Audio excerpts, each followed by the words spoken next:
Oui, au 11 septembre 2001, ces images ne sont qu'une goutte d'eau à l'échelle du mouvement de contestation de la théorie officielle en ce qui concerne les attentats et de ce qui a conduit à l'effondrement des tours jumelles du World Trade Center à New York. La vidéo que je vous propose de regarder avec un maximum de recul, bien sûr, cherche à semer le doute. Alors il faut savoir que la pression pour réouvrir l'enquête sur le 11 septembre est dans l'air du temps. Cette vidéo essaye d'y contribuer, elle vaut la peine d'être vue par curiosité. Ouais. Mais attention parce qu'on ne peut pas faire dire n'importe quoi non plus aux images, même aux témoignages de l'époque. Les théories du nouvel ordre mondial sont ce que j'appelle des théories unifiées parce qu'elles essaient de rassembler tous les événements possibles et imaginables sous une seule et même théorie de la conspiration. Réel est un labyrinthe, pavé d'illusions. Confronté à son étreinte, j'ai élevé la perception aux vérités hors d'atteinte. Le mystère des conspirations subliminales, conquête face à la bête des aiguettes. Minos a ouvert les vannes, Ariane a tissé les arcanes. Vide de soi, fuite de foi, on la croit ancrée en moi. Dans l'antre du Minotaure, je le déroule derrière moi. Dans le point gauche, car dans le droit, je serre le glaive d'acier froid. Il faut dire que le thème de la conspiration, c'est quelque chose qui comporte certes un danger pour les esprits plus fragiles, qui s'en nourrissent ou qui ont tendance à se nourrir, mais c'est aussi une alerte, un état d'éveil que l'on doit maintenir en permanence. La conspiration, c'est de cacher la vraie connaissance à l'homme. Et on le fait depuis des milliers d'années. Alors, cette conspiration-là existe à plusieurs niveaux. Au niveau militaire, au niveau de l'éducation, au niveau de la santé, au niveau de la science. Et à presque tous les niveaux de la société.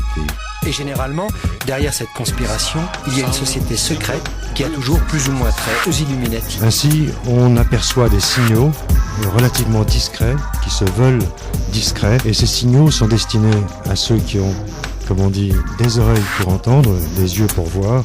C'est un petit peu comme des petits cailloux blancs posés au bord du chemin. J'évolue dans les ténèbres, géométrie et algèbre. Connaissance en apparence, réservée aux obédiences qui aiguisent ma méfiance. C'est là qu'il faut l'intelligence, la bête progresse et le temps presse. C'est là qu'il faut de la sagesse, cécité des morts, nécessité du Minotaure qui tel mal d'aurore s'en lentement élabore sur la tête des enfants. Par ces symboles récurrents, on l'appelle Moloch ou Satan. Il est devant et il m'attend. Richard Holbrooke, l'ambassadeur de Bill Clinton, était membre du groupe Bilderberg, de la commission trilatérale et du CFR. Il était rattaché au ministre des Affaires étrangères Warren Christopher, CFR trilatéral. Et le ministre de la Défense était rattaché à William Perry, groupe Bilderberg. Et tous étaient rattachés au président Bill Clinton, groupe Bilderberg, trilatéral, CFR.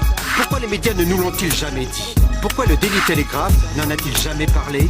Parce qu'il est dirigé par Conrad Black, membre du groupe Bilderberg.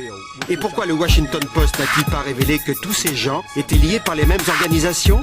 Parce qu'il est dirigé, du moins officiellement, par Catherine Graham, groupe Bilderberg, trilatéral, CFR. Alors comment devient-on membre du groupe Bilderberg, la plus prestigieuse des organisations secrètes?